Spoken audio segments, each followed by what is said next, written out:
Okay, we have a Samsung / Smec vertical machining center model Pcv400, serial number 17C9K1057. Machine was new in 2017 and we're going to run it for you.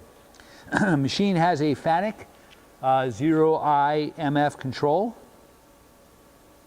rigid tapping, side mounted tool changer. Right there was a tool change. It's a Cat 40. Second tool change. It's a 24 tool side mounted ATC. That's your Z axis. You have 20 inches in the Z. You have 16.5 in the Y.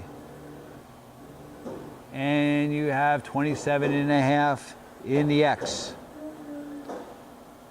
The table size is 16.5 by 29.5. And you have a 10,000 RPM Cat 40 spindle.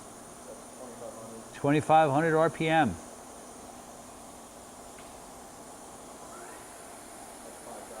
5,000 RPM.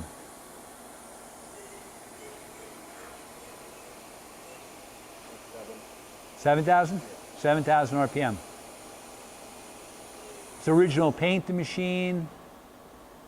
It's here on our floor. There's the coolant system. You have through coolant spindle, coolant through spindle, 25 horsepower. Hey, thank you for watching our video.